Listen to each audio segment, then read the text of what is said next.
in order to get the reflectivity data, we do need to do some kind of data processing, because ultimately you have to convert some bunch of angles in, and then from the detector image to this kind of well-defined reflectivity data.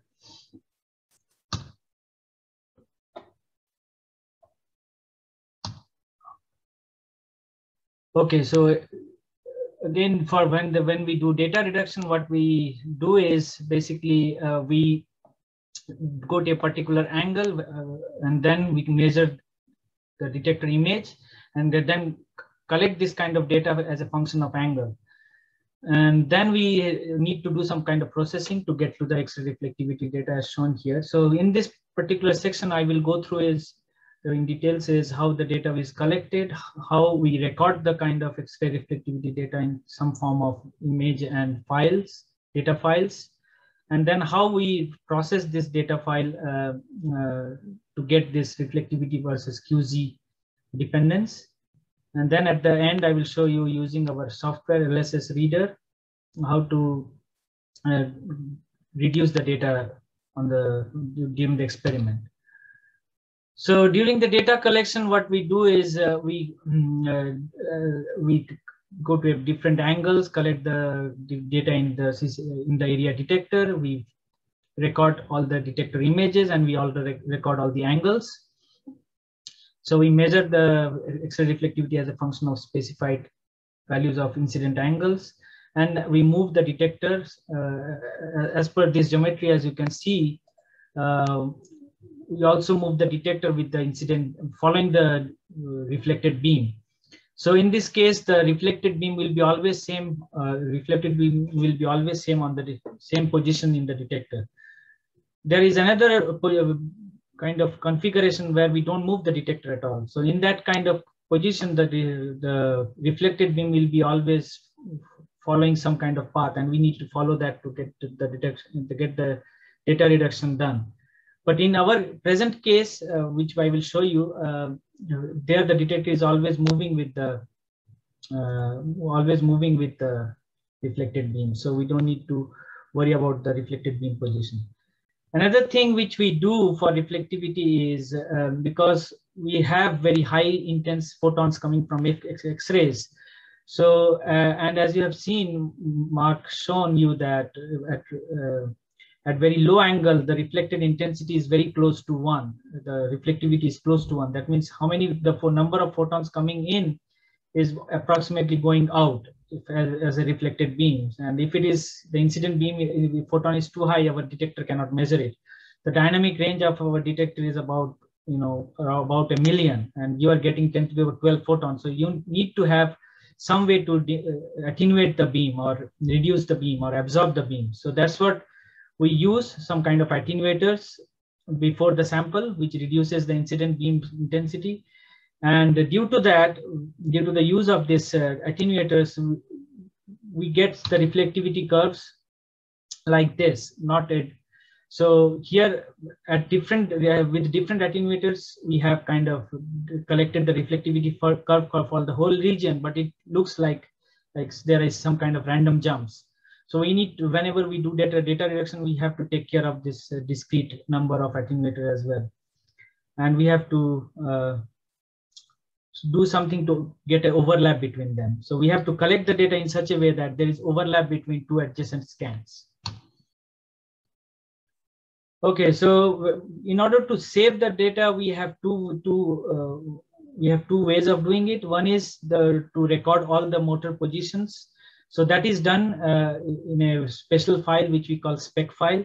So in the spec file, we have for a particular scan, we have the first line of the scan is to tell you what kind of scan you are doing, and then in the second region, in the spec file, you record all the geometrical parameters, that means sample to detector distance and sample to distance between the steering crystal, and those kind of parameters. Those are the geometrical parameters which determines the relationship between your Q and angles. And the later section, we have we are recording all the motor positions here, which will be useful for our data analysis later on. So this is the position where we record the, whenever you do scan, we save the detector images. So this is the position where we save the first image of that particular scan. And here we show the detector counts and the scanning motor positions. And the detector images are saved in a different folder, which we call a Pilatus folder. When I will do the analysis, show you the demo of the analysis, I will show you where the detector data is stored. So in this way, in terms of spec file and detector images, we record the data. Now, once the data is recorded, what we need to do is to get the reflectivity data coming out of it, combining both the informations together. So here what I'm showing you is a portion of the detector where I can see the specularly reflected beam. And also there are two things, two regions which we call the background. As you can see from this image, other than the specular reflection, there is considerable amount of intensity available outside, which we consider as a background. And here the advantage of using a detector, area detector, is you can get these backgrounds at the same time as the data. So here the signal is the region where we get this reflectivity, the reflected beam spot. And the background, we are getting it by averaging it over the two regions here, shown as left background and the right background. So in order to get the reflectivity, what we do is we subtract this left and right background, get the average over this left and right background and subtract it from the reflected beam. And then we normalize with the incident beam intensity. That's what the reflectivity we define to get it from the data itself. And as we are counting the data as in a detector, the detector has some statistical way of calculating the error bars in the data. So that's what we are using, Poissonian statistics, to get the error bars from the data itself. So in this way, we go to we collect the data as a function of angle, and we calculate the reflectivity data from the detector, and then we get the error bars for that particular reflectivity point by using Poissonian statistics. And we save the data as 3-column data, in which we save QZ, R, and the error in the reflectivity. Now, as I mentioned, that we are using attenuators to take care of the high intensity beam coming from the synchrotron. So what we get due to attenuator is we get the reflectivity data as this kind of sudden jumps. But as I mentioned, we need to have some kind of common region such that we can patch the two data here.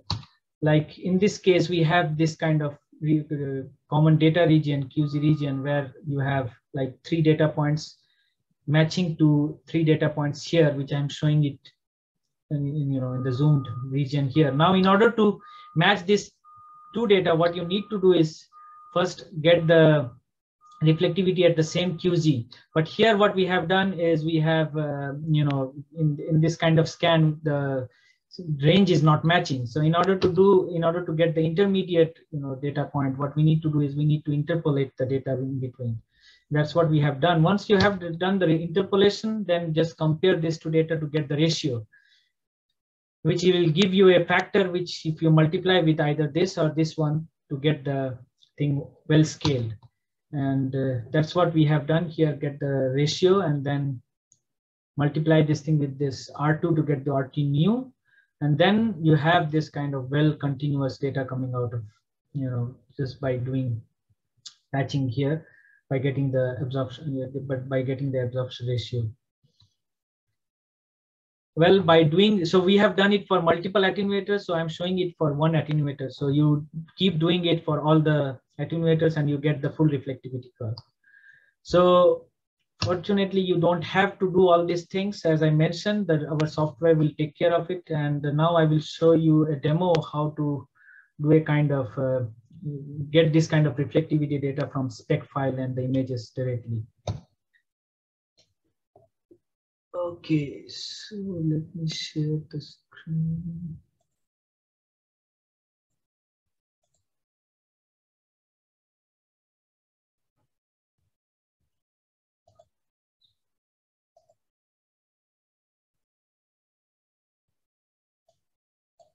So you all have got this LSS reader. So if you want to do it with me, you can open it in your computer also.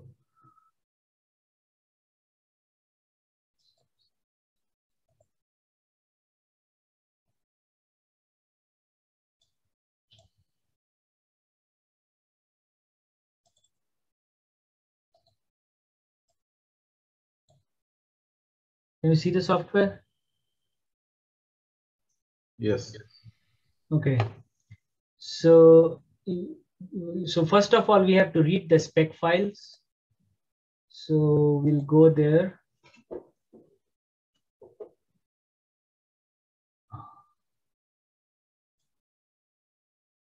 So we have supplied the data. So you can open that folder with the data, and then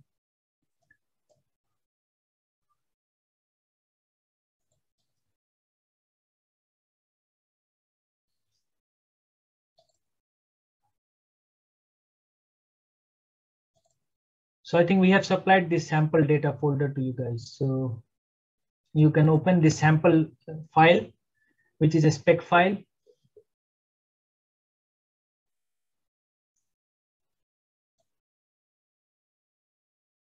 So as soon as you open the sample, you can see all the scans done in the experiment.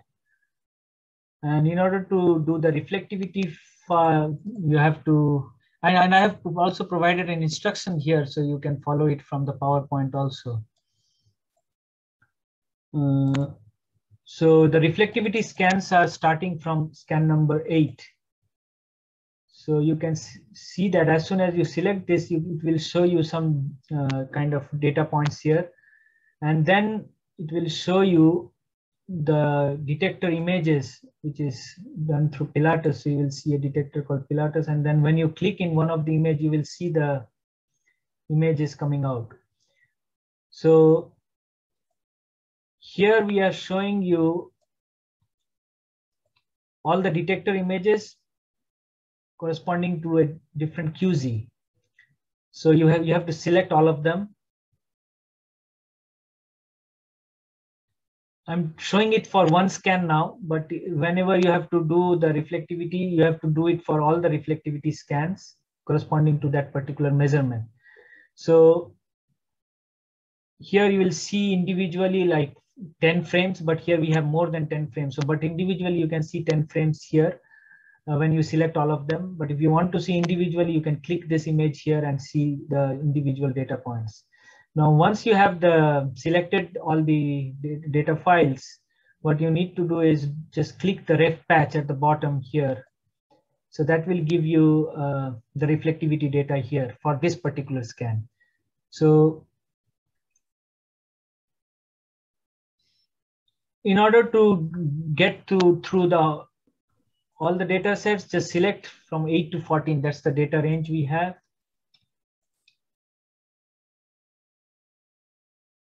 And then select it all.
Okay. So it will show you again the first 10 frames from this. So then you need to do ref patch. So you just need to, so what it shows you that in some of the images, the kind of reflected beam shifted by few pixels. So the software will take care of it. So just need to do okay. And then what it will show you is I showed you that it goes through this patching. So patching means you're comparing these two sets of data coming out of two attenuators, and what you need to do is just follow. If they are falling on top of each other, just do next. In some places you will see that there is some discrepancy, so you can move some points out. Like here, so here the 0th point is kind of not following well with the data with the blue curve. So what you do is you drop that point and then finish it. So once you have done that, it will come back to this, and then you can see that this is the reflectivity data which you got from your measurement, and then you can save it. You can export the data and save it to a file. Like here I have done. And then the reflectivity is all extracted. So this is how you reduce the data from your data file, which you collect at our Beamline.